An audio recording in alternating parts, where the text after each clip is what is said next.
Greetings, fellow children in time and space. This is your host, Tomoya Shadow, and welcome back to the channel. And welcome back once again to some more of the great Ace Attorney Chronicles. We have reunited with Mr. Sholmes, so now we need to talk to him to learn more about the case that we are on. So without further ado, let's get started right away with today's adventure and see what's in store for us. I don't want to see Mr. Natsume's arrest. We know this to be the lodgings of a Japanese-born student by the name of Soseki Natsume. It seems that you assisted in his arrest, Mr. Sholmes, for the stabbing of a young woman outside here on Briar Road. Natsume. Yes, I believe it was a name rather along those lines. But Mr. Natsume denies it. Was it really justifiable to arrest him on so little? I'm sorry, Miss Susato, but I have not the slightest idea what you mean. What? I can't believe he was looking Susato squarely in the eyes while feigning ignorance. I assure you, I am not merely feigning ignorance. It appears as if the pair of you are under some misapprehension. Oh? How? I assure you, I have no recollection of accusing your stooped compatriot of the crime. But that doesn't make sense! The good detective of Scotland Yard made the following request of me, and I wrote verbatim. We need you to ascertain the identity and whereabouts of a man seen fleeing the crime scene. Ah, a man seen fleeing. There were a number of books scattered on the pavement at the scene. From the book plates, I was quickly able to determine the bookshop from which they had been purchased. On speaking with the proprietor, I was immediately led to this address. Elementary, wouldn't you say? I believe there's a receipt around here somewhere from the establishment in question. So you don't think Mr. Natsume is the culprit, then? That I could not tell you, but it was aggravating my faculties, hence why I returned here. However, this place is such a trove of fascinating books, I found myself quite lost in bibliophilia. Do not be deceived into believing that I am a man of leisure. No, no, no. Oh dear. Mr. Garadeb, the landlord. Ah, tell me. Have you encountered the landlord of these lodgings? Yes, Mr. Garadeb. A retired military man. It was the first time I've ever met a soldier from the great British institution, that is, the services. And it was the first time I've ever met a maid from the great British institution, that is, service.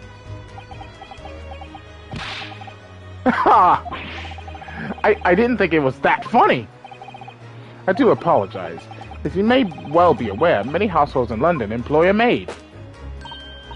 Yes, I read as much as my Great Britain primer. And so conversely, whether or not a household employs a maid has come to betoken the social standing of those dwelling therein. Betoken their social standing? Sorry? Put simply, my dear fellow, those who employ at least a single maid are considered middle class. Those who do not are beneath that. In the upper echelons of society, of course, households employ enough staff to constitute a large family. Goodness, how extraordinary! As you can appreciate, for those on the precarious boundary between the middle and lower classes, being able to afford just one maid is of the first importance. I had no idea, and it's for precisely that reason that I find great stimulation in the situation upstairs, specifically in the retired army veteran, Mr. John Garadeb. Oh? Affable as he is, the fellow is hiding something. Whether or not it imposes on the circumstances of this case, I am as yet unable to ascertain. I'm thoroughly lost on what he means to say. And the dingy room. I'm pretty certain I have to show him something. Oh my god, my voice is cracking. Ugh! Get me some water here.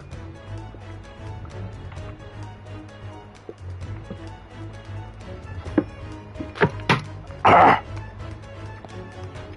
Oh! Ugh! I needed that.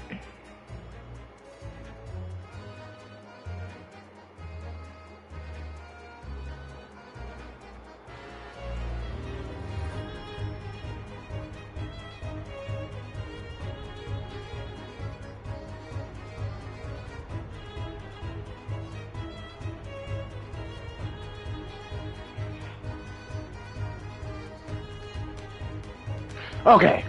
This room is thoroughly suffocating for the soul, my dear fellow. I assure you, any man whose law is to dwell in a place such as this will stab somebody sooner or later. Mr. Natsume has stabbed no one! Ah, but sooner or later, as I said. I don't believe that's the issue here. About this dark little room, Mr. Sholmes. Why is there no longer a window? Do you have any idea? No window? Well, I mean, I can clearly see that there is a window, of sorts. But it's been completely blocked with bricks. Ah, I see. The answer to that question is quite simple. Window tax. Window tax? What is that? Surely, not a tax on windows.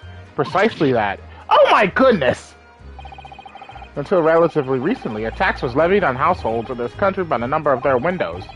Those of lesser means, having inherited a sizable and costly family home, perhaps, rapidly closed windows up, while the rich opened windows here, there, and everywhere, in an effort to curry favor with those in power by furnishing them with large sums of tax money. How awful and unjust! Forcing people to live in rooms devoid of light! Indeed, disease was rife as a result. So some 40 years ago, or thereabouts, the window tax was abolished. But its legacy remains, as you can see, in squalid lodgings such as these, for example. I suppose Mr. Natsume's stipend for living here in London isn't very generous, perhaps.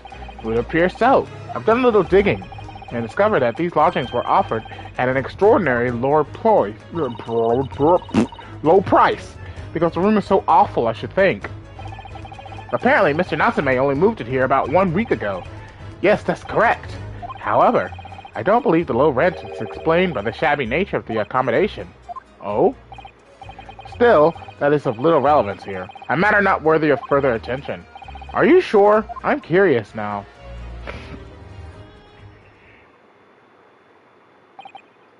Well, I believe I've told you all I can now. Thank you, Mr. Sholmes. Ah, yes, Mr. Naruhodo.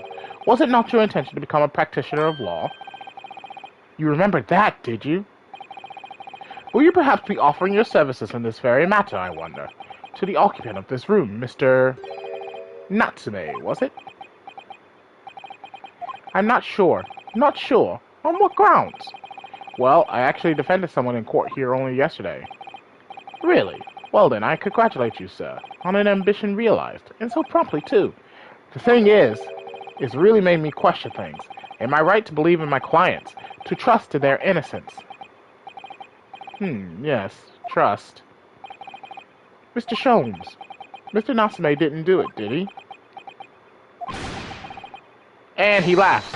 My dear fellow, I haven't the first idea. Oh, but I thought that's why you were here. Didn't you come back to investigate? Ah, yes, that was indeed my initial intention. But there are simply too many fascinating books here. I couldn't possibly ignore them. Oh, I see. Nevertheless, there are two facts that I can state quite unequivocally. The man who fled the scene of the crime 2 days ago was the Japanese occupant of this room. And there are witnesses who swear to have seen the same man commit the crime. That is all I could say. Ah, and one more thing. Oh, what is it, Mr. Sholmes? Tell us. I cannot say with any certainty whether or not it is of relevance to this case, but I am quite sure that the retired army man who owns this property is hiding something. Mr. Garadeb is... Mr. Sholmes said as much before actually, didn't he? Anyway, at present, that is really all that plays on my mind in relation to this case. Mr. Naruhodo, as yet, our investigations have uncovered nothing that could help establish Mr. Natsume's innocence. No, you're right. Perhaps it's time we probed a little deeper to Mr. Garadeb's secret. Just remember, I cannot be sure whether the landlord's secret will prove to be of relevance or not. And I wish you every success, of course, Mr. Naruhodo. A busy man indeed. He's gone back to his book in the corner of the room.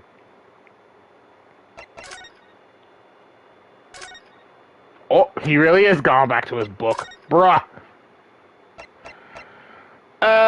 Now where do I go? Back to the Garadeb's room.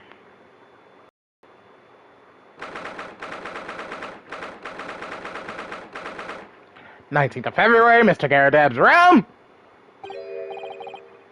Ah, you pair again. Tell me, what's the detective chap? I forget his name. Still hard at work down there.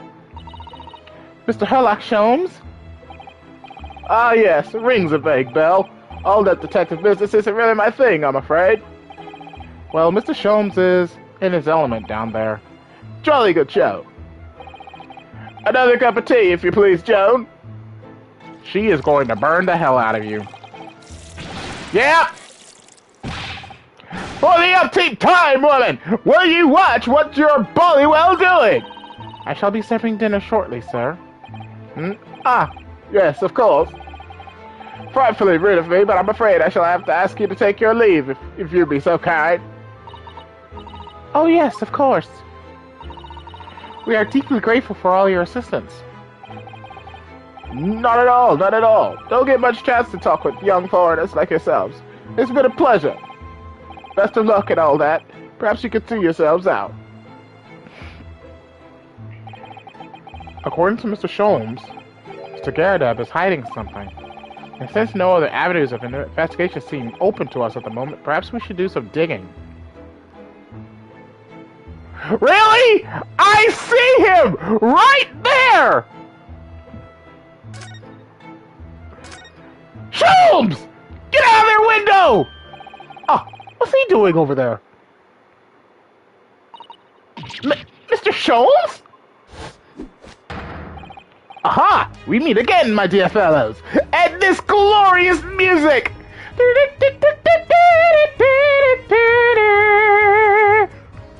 God, I love his theme! Good gracious! When did you sneak in here? Sherlock Holmes, sir. At your service. Whatever were you doing over by the window? I am given to watching the evening sky as the sun sets, madam. Yet sadly, cheerful as the room downstairs undoubtedly is, it lacks an aperture for such observation. So I took the liberty of borrowing a small corner of space by the window up here. Well, keeping an eye to one's windows at dusk is the prudent thing to do in London, I'm gathering. Ah, and one other thing, Mr. Naruhodo. Oh, me? I thought perhaps you might be in need of a certain great detective's great mind. Wait, he's not talking about... Is he? I didn't expect to be going through that again so soon. Do you mean, Mr. Sholmes? There's a mighty secret in this modest room. My eyes see even the most trivial of trifles. I take it you're prepared, Mr. Naruhodo. I think so. There's just time enough for one of my greatly admired great deductions. Let us conclude the matter before dark.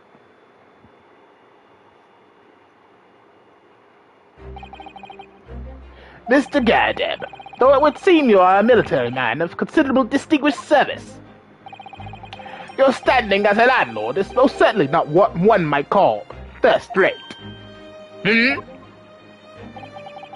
I'm afraid, sir, that is all too clear to me. There are two conclusions I have been able to draw by careful observation of your living arrangements. I beg your pardon. The first is that even as we speak, you are concealing the presence of a ferocious beast in your care. Eh? And the second is that as a result of the beast's violent rampage, you have lost something very dear to you. Mr. Naruhodo, look! The old man's broken out in a cold sweat. Unbelievably, it seems Mr. Sholmes' conclusions are both spot on. How could you possibly? How could I possibly know? You mean to inquire. The answer couldn't be simpler, sir. For in the dense jungle of logic and reasoning, I am the king of beasts. And I know only too well that wild beasts are not easily tamed. So, shall we begin? Once again, Sherlock Holmes is proud to present his logic and reasoning spectacular. The great deduction begins once again!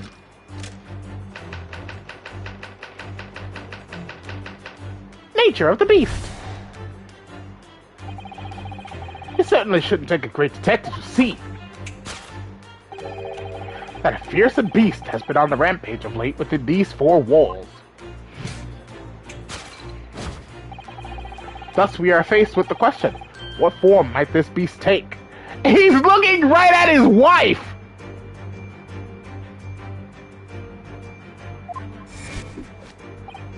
Ah, for a man with a military breeding, your eyes are uncommonly candid.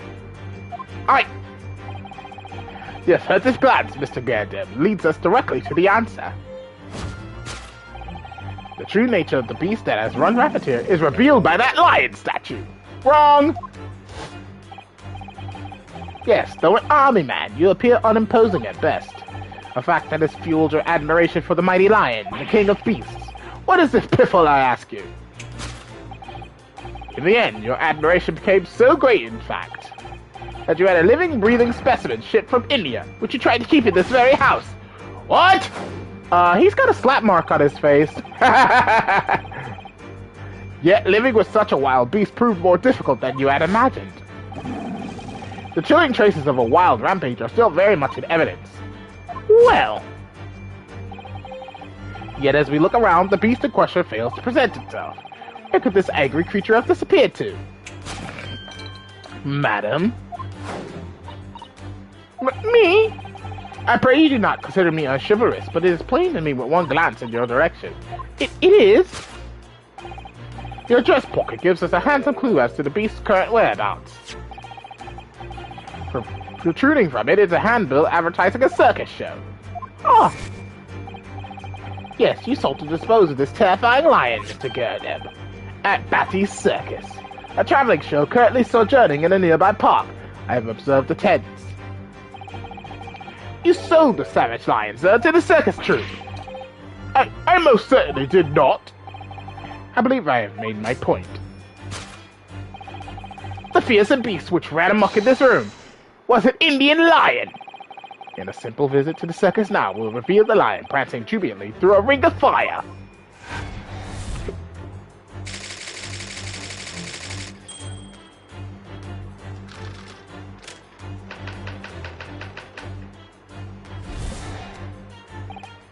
Now, Mr. Gerdem, it is plainly clear that you still have deep feelings for this formidable beast.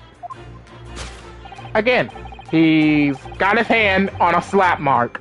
So, this so-called lion that Sholmes is talking about is actually his wife, and they were just in a fight over something. What that is, I don't know. Indeed, in that blithe pose, the distress this loss has caused you is veritably tangible. Your head weighs heavy on your shoulders, the pain you feel being revealed by that supporting arm.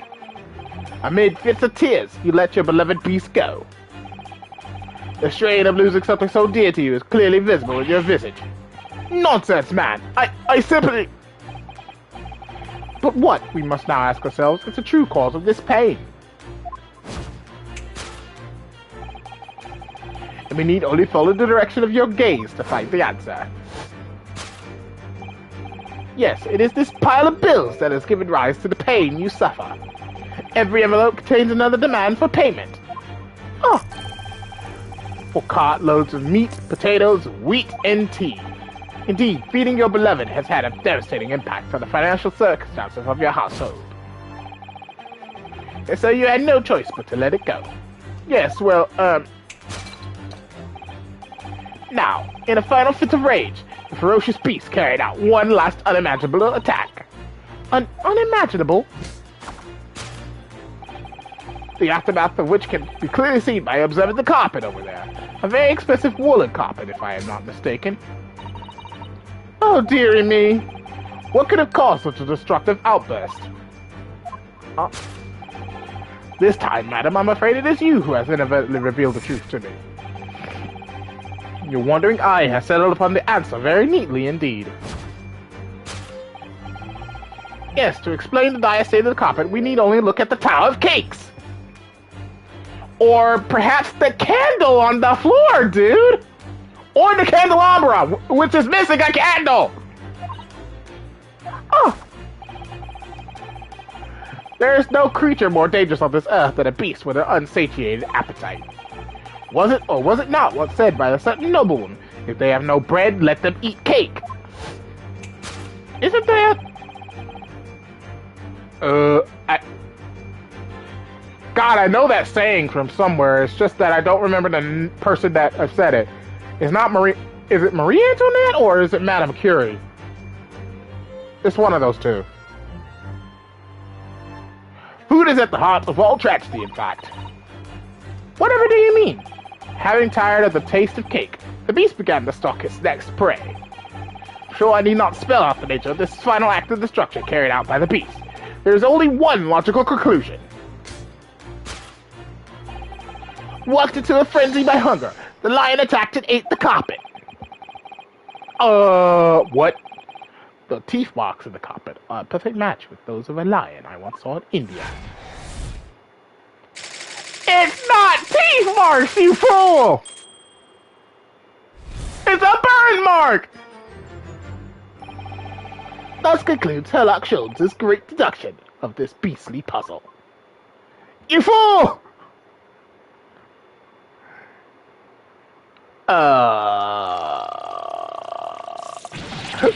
Why? What is the matter with you, Joan? You're pouring scalding hot tea all over me. Oh, I'm sorry, Mr. Garradeb. I'm afraid I didn't notice. Yeah, she's angry at him. My deductions can be startling sharp. It stands to reason that your cup runneth over. Indeed, my revelations can make people spill tears at times, too. Oh! Mr. Sholmes, sorry to butt in, again, but could I make an observation? Why, certainly, Mr. Nahodo. What is it, again? Well, your deductions just now. Do you really think a lion could have fit inside a room of this size? Indeed, it is the only explanation for the facts. The terrifying truth all too often lies beyond the realms of common sense. But wouldn't it be an idea to consider what lies inside the realms of common sense as well? But if an uncaged lion had run amok in this very room, surely Mr. Garradeb and his maid would have been hurt, or worse. Ah, that's where you are stuck. No doubt the former military man held his own against the beast using that large cannon. I thought you said that they sold the lion to the circus. And what about the food? Meat and potatoes are one thing. But I don't believe I have ever heard of a lion that drinks tea. Ah, my dear Miss Sister, it occurs to me with some regularity that irrespective of race and breeding, whenever anyone lands on Great British soil, they're infused with a highly appropriate taste for afternoon tea. Oh, what a glorious notion! Well then, Mr. Naruhodo, it's your turn to shine again. I had a feeling that was coming. A slight massage, that's all Mr. Sholmes' deductions need. You can do it! Excellent. I've been waiting for my trusty partner and deduction to step forward, Mr. Naruhodo. We don't even know yet whether or not this is going to help with Mr. Natsume's case. Still, uncovering the truth is always worthwhile, whatever the motivation. At least, that's what I want to believe. Let us start again. From the beginning of Sherlock Holmes' Logic and Reasoning Spectacular. The course correction. Hold it, Mr. Sholmes!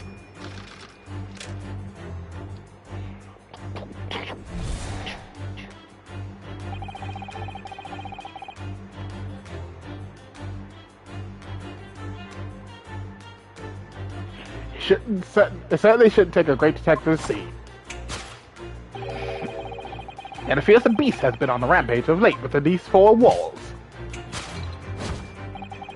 Thus we are faced with the question, what form might this beast take? Ah, for a man with a military breeding, your eyes are uncommonly candid. Right. Your furtive glance, Mr. Garradeb, leads us directly to the answer. The true nature of the beast that has run rampant here is revealed by that lion statue. Wrong!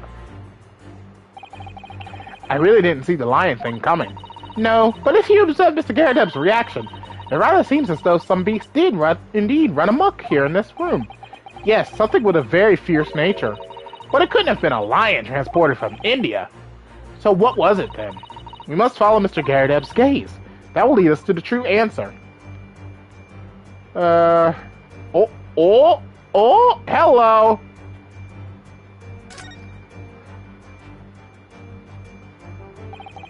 What's this photograph? It appears to be from Mr. Garredeb's wedding. He looks very happy, doesn't he? He does, but you can't make out his bride. No, how unfortunate. Something must have struck the glass directly over the woman's face. I wonder what happened. Probably best not to delve too deeply there.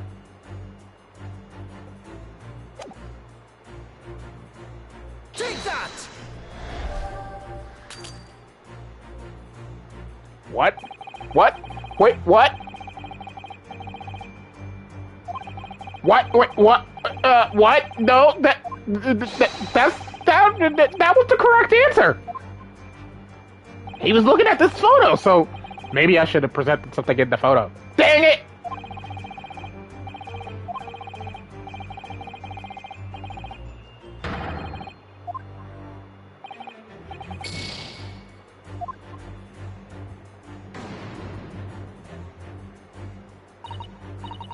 Well, what we know with some certainty is that a destructive creature has been at work in this room, and that Mr. Garredev inadvertently looked in the direction of something that gives his identity away.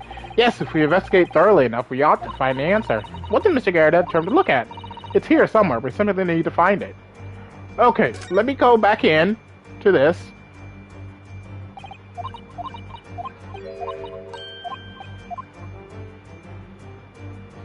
Now we present.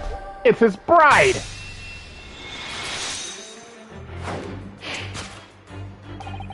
The true nature of the beast that has run rampant here is revealed by that newlywed bride. Precisely, Mr. Naruhodo. No other explanation could possibly fit. Yes, this framed print pictures your wife, Mr. Garredev. And while we lament the fact that her face is obscured, we can still make out her mighty arms, and note the considerable horsepower they must contain. But Jesus. Oh, indeed, surely any woman of such powerful constitution would be honored to be described as a beast. Honored might be stretching a point. Too late! The fact remains that the beast which so clearly savaged this room was your wife, Mr. Garredev. Ah! The chilling traces of a wild rampage are still very much in evidence. Well... Yet as we look around, the beast in question fails to present itself. Where could this angry creature have disappeared to? Where could... Madam. Me? I pray you do not consider me unchivalrous, but it is plain to me with one glance in your direction. It is... Your dress pocket gives us a handsome clue to the beast's current whereabouts. The poor, fragile, defenseless woman is beside herself. Well, I don't know about fragile. Oh, dear. Anyway, Mr. Sholmes is quite right. There's no sign of a Mrs. Garredev anyway. But it seems there may be a clue as to where her whereabouts. A clue that this maid is trying to hide. I wonder where Mr. Garredeb's wife could be.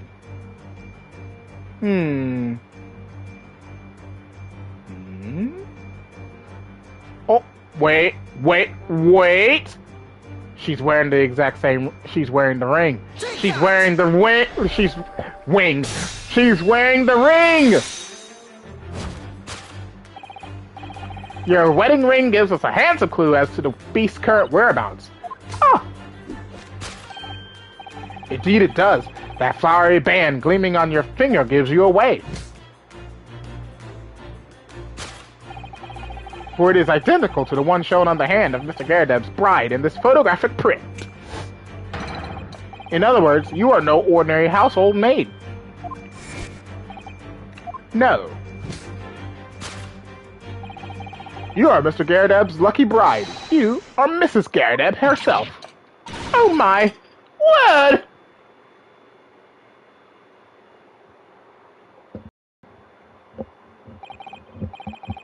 Well, jolly fine detecting, sir. As you're rightly surmised, this is the wife, yes, my Jo. Mother let herself go, you might say, but she was a bully quarterback. Ah! Why are you burning this man? It would appear that you don't live in the most comfortable of circumstances. After all, you are a retired army man, yet you are in the business of renting out rooms. I would assume, therefore, you have insufficient means to employ a maid. Would that be correct? It's not right, I tell you! I'm a second lieutenant of the 3rd Regiment. A man has his pride, don't you know? By golly, it's a sorry thing when a chap can't even afford to have a single maid in his employ. Yes, here in London one is rather judged. A household cannot be considered worthy of society if it employs no staff at all. Though in my considered opinion, such concerns about appearances are a folly. You mean Mr. Garrideb has his wife work as his maid? Precisely. Am I right, Mr. Garrideb?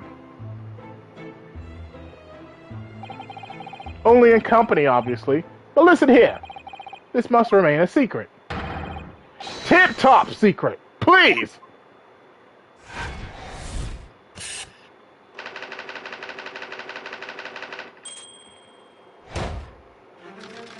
Alright, part 2! Since we now know it was his wife, then his lion, then this one is definitely wrong. Now, Mr. Garrideb, it is plainly clear that you still have deep feelings for this formidable beast. Indeed, in that blithe pose, the distress this loss has caused you is veritably tangible. Your head weighs heavy on your shoulders, the pain you feel being revealed by that supporting arm. Mr. Sholmes is quite something. He's still calling Mr. Garrideb's wife a beast. Yes, as a woman. That feels rather uncomfortable. But Mrs. Garrideb is standing beside her husband as we speak. In other words, he hasn't lost his beloved at all, has he? Oh, how true! So perhaps that supporting arm that seems to be propping up his head has some other significance then. According to Mr. Sholmes, Mr. Garrideb's pain is tangible, though. What could that pose of his really signify? He's got a slapped cheek. Take that!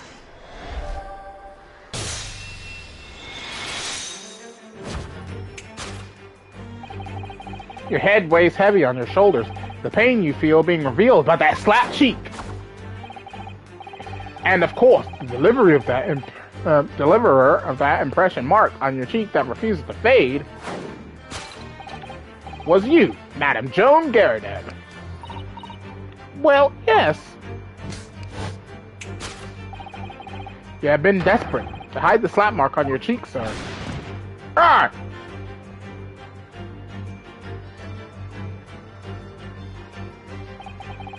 How the blazes? How did you work that out, man? Nothing escapes the notice of one trained in the art of observation, my dear fellow. That's why you haven't looked directly at us even once. To keep your other side from view.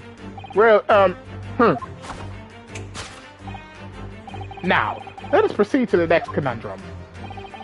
Why were you subjected to such a violent slap? In other words, we must ask ourselves what caused Madame Garrideb to fly into a rage. And we need only follow the direction of your gaze to find the answer. Yes, it is this pile of bills that has given rise to the pain you suffer.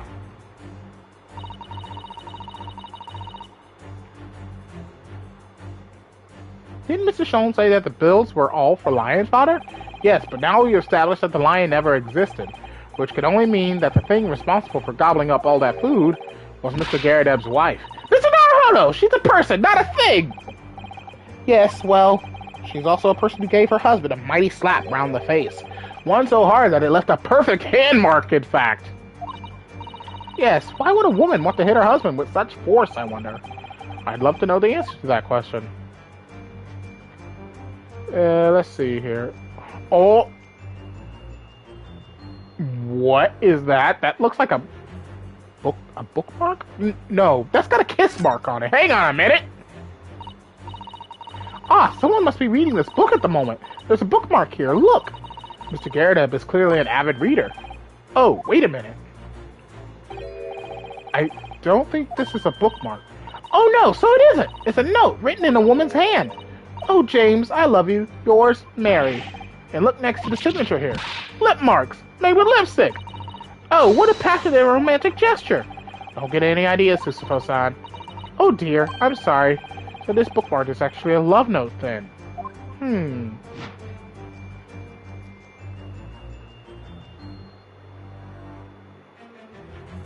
Take that!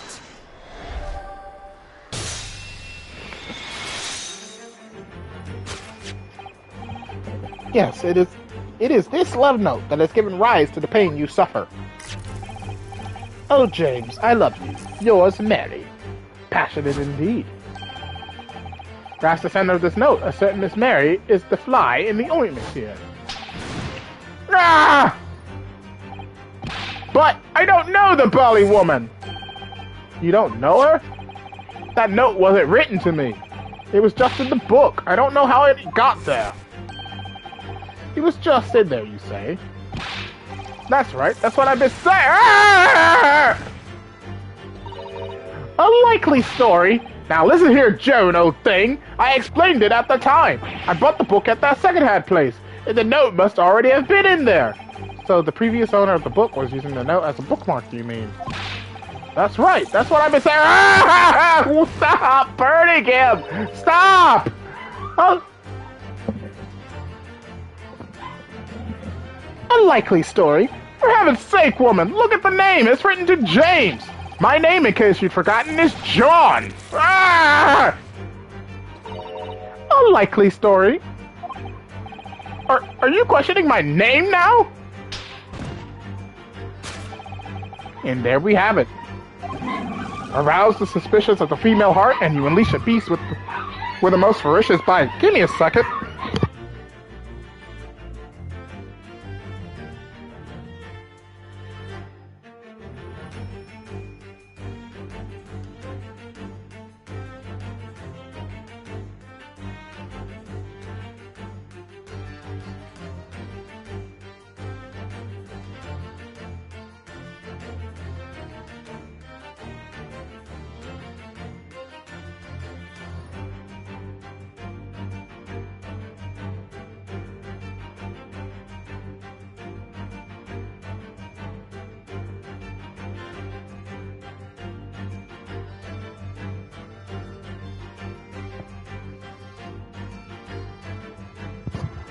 Sorry about that. The dogs were barking, and normally when they're barking, either my uncle or aunt are back home, but no one's here.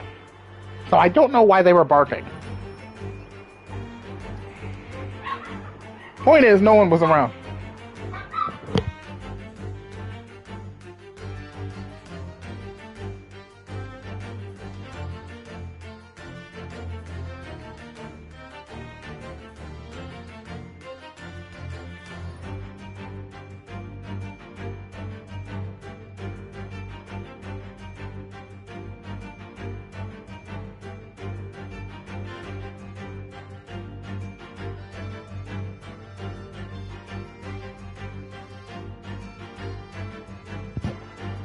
Okay.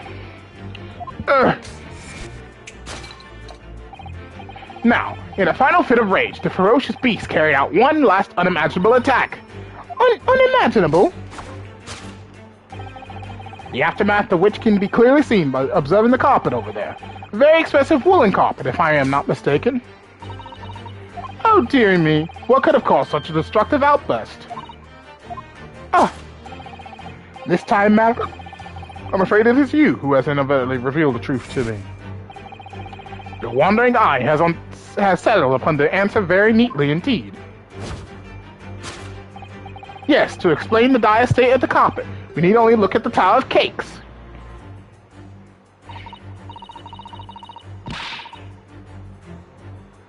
But surely Mrs. Gerda didn't eat the carpet? No, of course not. But there doesn't seem to be any doubt that the state of disarray that this room is in is a result of her wild temper. No, that's true.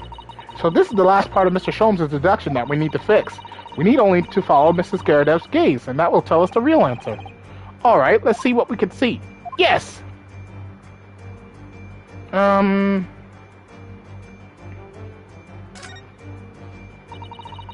This looks like a very old candlestick, doesn't it? The base looks too small. Surely it's very unstable. It looks to me like even the slightest knock could make it topple over. Oh dear, that would be dangerous. Wait, take a closer look at this. There's one candle missing. Yes, I didn't notice that before. Why is that, I wonder? Why is one candle of the three missing from its holder?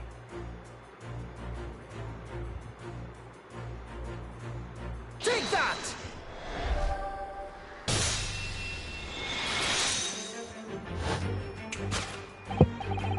Yes, to explain the dire state of the carpet, we need only look at the candlestick. Most illuminating, my dear fellow. And of course, the only possible way out of this logical labyrinth. Yes, the remnants of the ferocious attack in which the carpet was devoured are clearly visible. Indeed they are. The scorch marks at the edge clearly give the truth away. Scorch marks? It would appear that this room was the scene of a little marital altercation. Mrs. Garrideb's mighty arm muscles left an impression not only on her husband's face, but on the entire room. The force of a strike caused the candle to fall from the holder. And in seconds the carpet was alit, and the whole corner of the room in flames. Yes, For the most ferocious beast in this world is neither a violent lion, nor a vengeful woman, but fire. And in this room, that ferocious beast bared its claws and ran amok. Eloquently put, my dear fellow. So you see, there is but one conclusion here.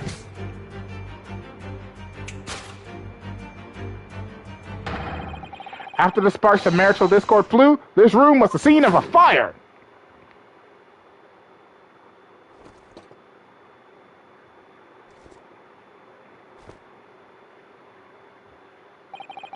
Mr. Sholmes, sir.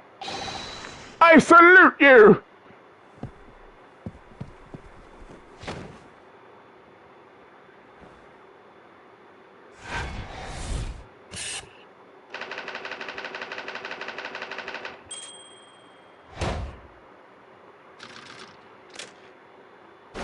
Deduction complete! It's elementary!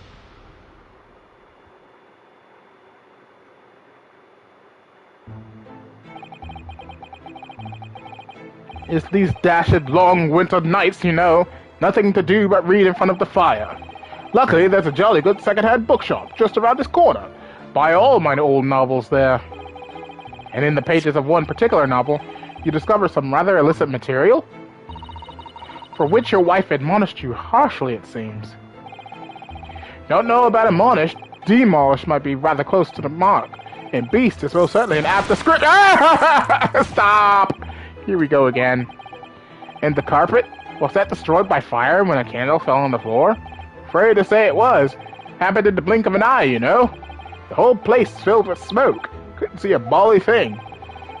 I was caught between the old stick's rage and the raging flames. You paint a torrid picture, sir. One that would have been most entertaining. That's sympathy for you. Didn't take long for the fire to spread, of course. The bally furniture started going up as well. We had to hide the mess behind that screen for the time being. Over here, Mr. Garrideb. Well, you have nothing more to hide now, if you'll allow me.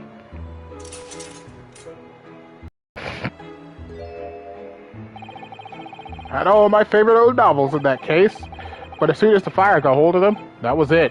Whoosh! Up in smoke. Gosh, then the wife started hurtling things at me. What a terrible sight it must have been. There I was, back up against the window, under it, heavy enemy fire. Incendiary books incoming 10 to the dozen. Worst of it is, I lost my favorite. Book called The Lion's Pride. The Lion's Pride? Ah yes, your notorious love of big cats coming through again. I assure you, the title didn't influence my choice in the slightest. The poor man really did lose something dear to him as a result of the ferocious beast's rampage. Mr. Sholmes' deductions turned out to be correct once again. It can only be described as a great British wonder. I tell you, it was total carnage. Flames everywhere and the old stick and fuel fiddle. Out of interest, what time of day was that?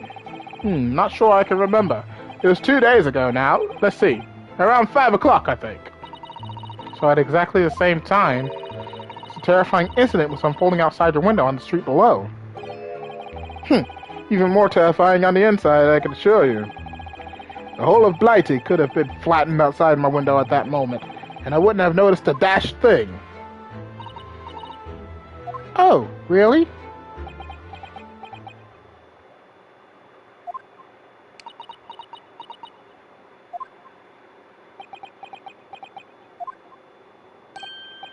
Mr. Sholmes, Yes, Mr. Naruhodo? What can I do for you? Well, I think we've got to the bottom of Mr. Garadev's situation now. But what does it have to do with Mr. Natsume's circumstances? I can't help you there, I'm afraid.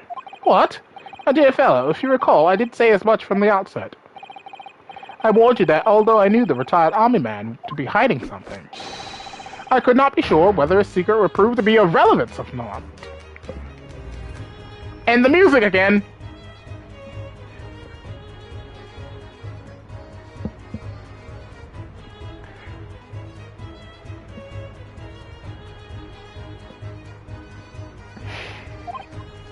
I just knew you were going to say that! Now, Mr. Naruhodo, you mustn't lose heart.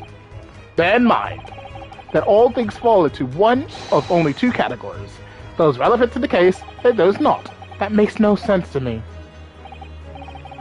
Well, no matter. It is of far greater importance that you make up your mind now. Sorry? Visiting hours at the prison will soon be over. Oh no! Is it that time already? If we're to accept Mr. Natsume's case, we have official paperwork to attend to.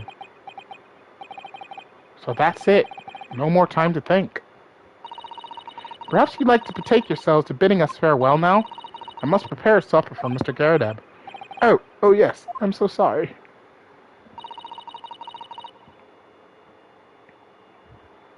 Thank you both very much for your time.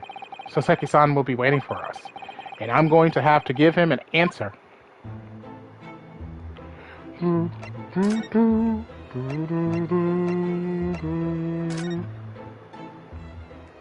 Back to the prison.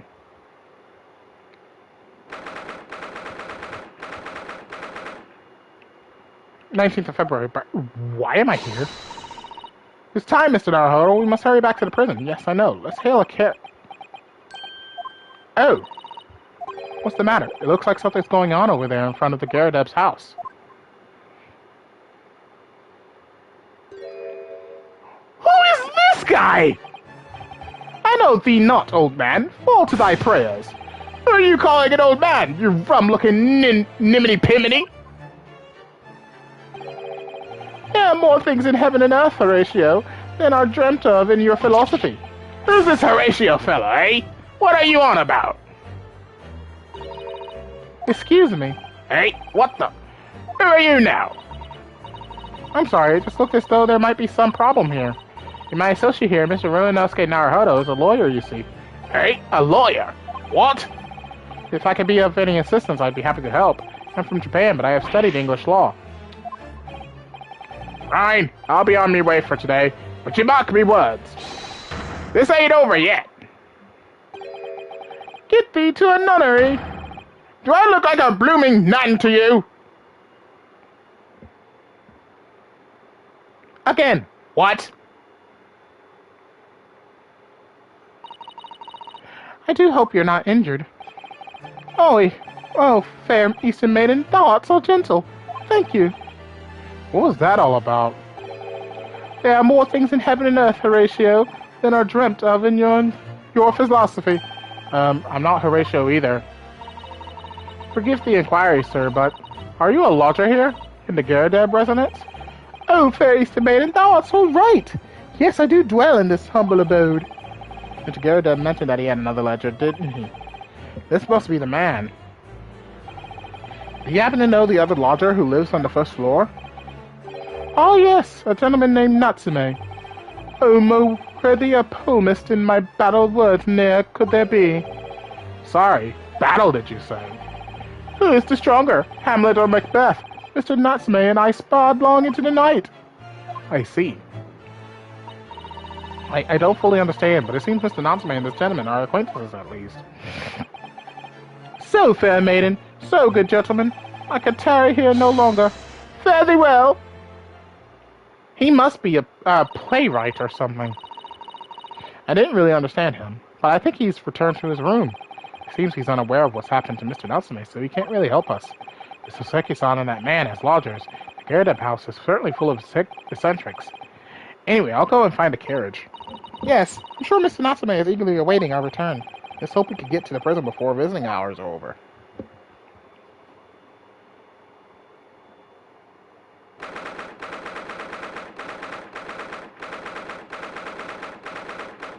19th of February, 31 p.m., local prison, cell 9.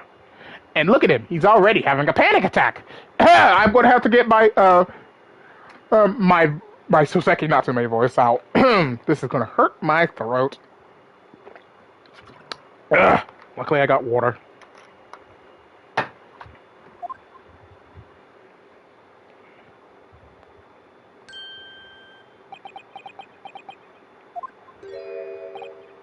Oh, it's you! You're here! You came! Locum student Mr. Naruto Esquire! I can't believe you came back! I'm so touched! We're so sorry to have kept you waiting, Mr. Natsume. Oh, no! Think nothing of it! Relax! If I were a cat, I would purr with pleasure at the company of such fine compatriots! Noble, nurturing, never failing, Nipponese! God, this is hurt! Oh, now, let's not get carried away. Oh, I quite agree. There's nothing more reassuring than the familiarity of one's native land. On the other hand, it is through friendship transcending international borders that one truly appreciates the fact. Such is my belief, at least. What are you doing here, Sholmes? It's you! The miserable, rotten spy! Hairlock Sholmes! Mr. Sholmes, what are you doing here? I have no intention of doing anything per se. Save observing, of course. Whatever do you mean, Mr. Sholmes? Well, having encountered some curious reading material in that gloomful room, and having amassed the secret identity of that eccentric pair, I decided I should drop in on my way home to see how our divested friend is faring. Gloomful room? At least your accommodation here offers a window, my dear fellow. In that sense, it is the superior option. Anyway, I must commend you on your taste in books. My day has been a delight. It cost me not a penny. Ah! You! How dare you! Hairlock Sholmes!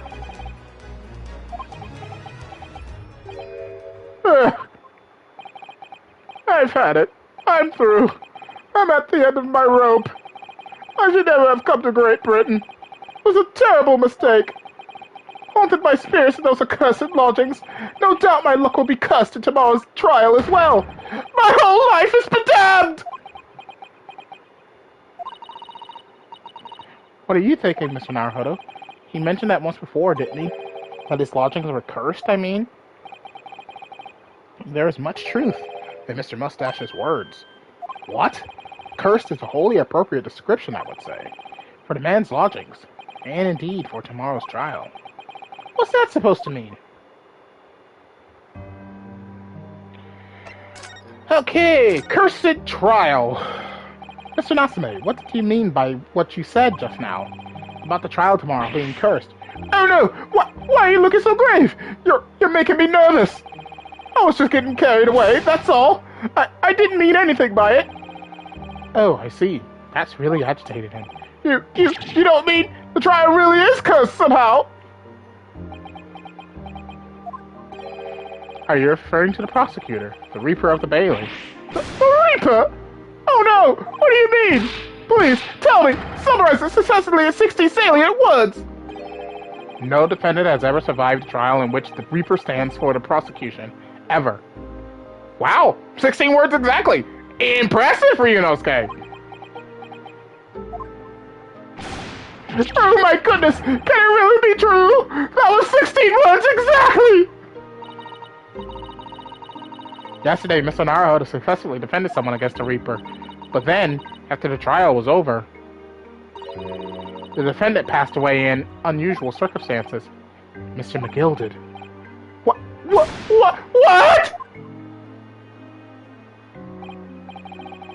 Ah, I am impressed, Miss Susato. You have an eye for detail. Actually, the Lord Chief Justice told us. Mr. Sholmes, surely it can't be that, having failed to have the accused convicted, Lord Van Zeeks killed the man himself. Oh no, he couldn't have, surely. You have some wonderful notions. Sorry. The man isn't a mass murderer. He's a court prosecutor, my dear fellow. Oh, yes. Why, of course he is. Of course he is! Then why are you trying to scare me? It could be said, however, the real truth about the man is even more terrifying than your hypothesis. What on earth do you mean by that?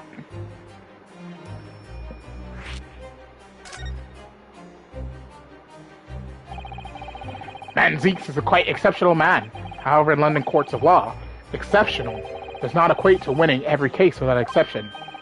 Ah, that's good! Soseki-san looks like he's going to cry tears of joy. As you are no doubt aware, in a British criminal trial there is both a judge and a jury. The judge officiates based on the letter of the law, whilst the jury offers public opinion and common sense. It is an excellent system, whereby the defendant's guilt is considered from several points of view. However, public opinion in particular is somewhat easily manipulated. Right. Criminals, and corrupt lawyers for that matter, can use it to their advantage, by any means at their disposal, contriving evidence, calling impostors as witnesses, and so on. By such underhand means, those who would want to are able to sway the jury, which means that even in the light of irrefutable evidence, the prosecution can fail. But it means the wrong verdict can be passed! As sadly as from time to time, my dear madam, it is simply the reality of the situation. And that's alright? However, those indicated by Lord Van Zieks cannot escape justice. Their fate is sealed. Oh my! Though the agitation may seem them leave the courtroom with their freedom, within months they all disappear. It is most striking. Disappear? But how?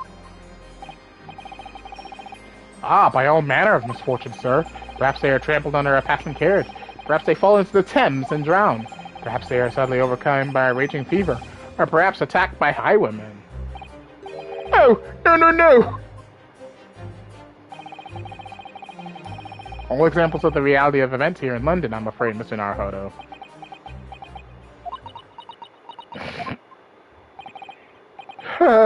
I knew it. I'm dead! Done for! Doomed! Cursed lodgings. When you said accursed lodgings before, you were referring to your room at the Mr. Garadeb's house, I assume. Do you mean to say you believe the place is cursed? It's been a year now since I came to Great Britain, but I'd only been in London a week before I started to notice strange feelings in myself. Ooh. Excuse me, sorry. That didn't take long, then. Everywhere I looked, there were foreign faces staring at me, laughing behind my back. I was sure people were talking about me. I started to become nervous about going outside. They were always staring at me, all the time, from dawn to dusk. So I shut myself away in my room. But even that didn't help. The fear wouldn't go away. You must have been very lonely, having been away from your homeland for such a long time. I've had to move a number of times, most recently to that room on Briar Road, a week ago now. Yes, why did you choose there? It seems a little inconvenient. The rent is cheap. I have so little money. It appealed to me straight away. Of course, I asked why it was so affordable. The landlord just simpered and said, "The room is cursed." Oops. He quickly tried to cover his mistake, but it was too late. So I told him, if you have something to say, then say it. But if not, don't mention it in the first place. Yes, well said. But it was true. It was up to true. You mean the room really is cursed? Ever since I moved to that windless hellhole, my sleep has been plagued with nightmares. I wake feeling as though I'm being choked to death. And in my waking hours, people are stabbed in front of me as I walk down the street. I'm branded a killer, thrown in prison. Nobody wants to know me. I'm surrounded by scary, sinister spirits! If only there was someone, just one person on my side. And no one find it in his heart. His or her heart to believe me. Really no one at all? To believe. Yes, to believe.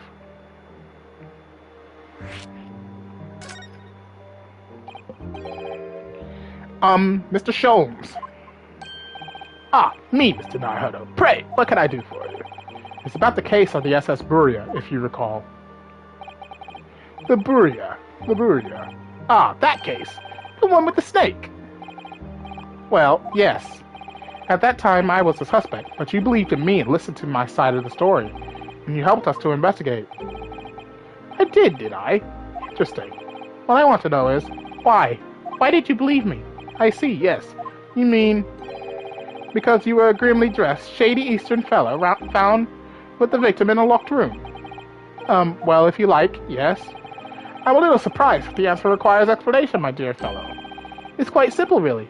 You said I didn't do it. But I could have been lying. Surely you must have had your doubts. Must have suspected me a little. I think perhaps you have misunderstood. I neither recall believing in you, nor in that which you were telling me. What? You see, the only things I believe in are those I choose to believe in. What? What do you mean, Mr. Sholmes? I make up my own mind about what is to be believed and what is not. If I should like to believe in something, I do. The circumstances can hang as far as I am concerned. But I could have betrayed your trust! In that case, I should have made an elementary error of judgment, nothing more.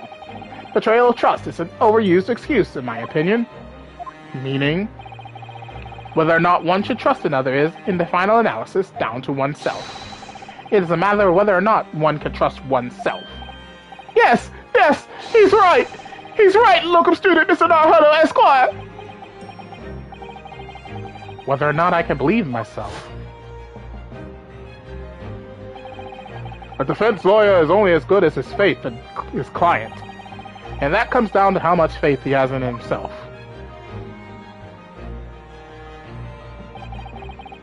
You are so right, Kazuma.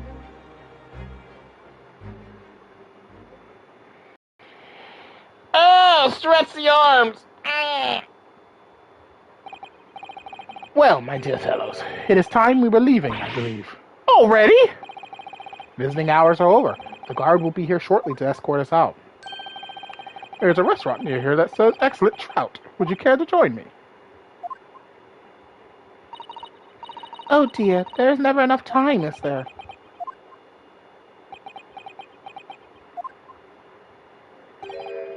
Mr. Natsume, if you'd like, in the trial tomorrow, I'd be happy to represent you.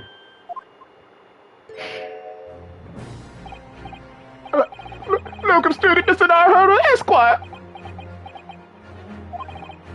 As I said, I only experienced a British courtroom for the first time yesterday, and although the man I was representing was found not guilty, I lost sight of something crucial. Something crucial? What to believe in, the defendant, justice, or the truth. How to believe even. But I think I finally worked it out. I decided I must believe in myself above all else, to trust my instincts. Yes, Mr. Naruto! And my instincts are telling me that you, Mr. Natsume, are innocent of this crime. And it's imperative that we prove that in court. Locum student Mr. Naruto, Esquire! I will fight for your innocence until the bitter end, with every weapon available to me. So hope you'll permit me to represent you tomorrow. As I said when we first met, I'd like to entrust my fate to someone who will listen to me in my native tongue. Of course, Mr. Natsume. It would be fair to say, Mr. Naruto, that your mind was in many ways made up from the outset. You merely needed the events of today to fully realize it. Yes, I think you're right about that. It's been a roundabout journey, but I got there in the end.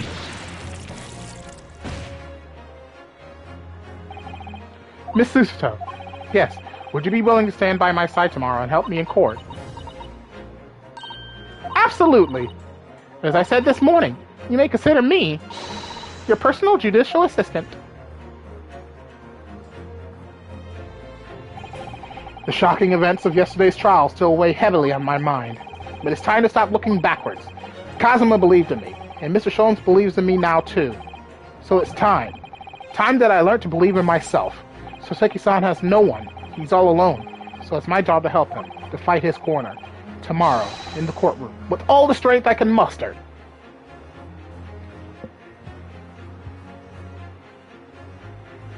To be continued!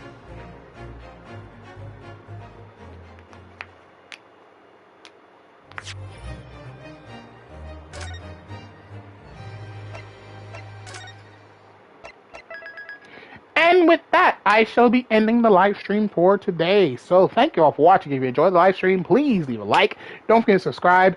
Don't forget to check out Mother Roy's our page or click a link in the description below to help her achieve your dream and be my God company of your to you always wanted. And of course, don't forget to click that little bell button if you wish to be notified whenever I upload a video or live stream to my channel. And most importantly, if you wish to see a Let's Plays done, you can do so checking out my playlist section. All my videos are there archived for your viewing entertainment, so you can watch Let's Plays like Final Fantasy 15, Sonic Colors Ultimate, Batman Arkham Knight, and many, many more. Thank you all for watching. As always, this is your host, Mario Shadow, saying along Z, and I'll see you in the next adventure. Goodbye, everyone!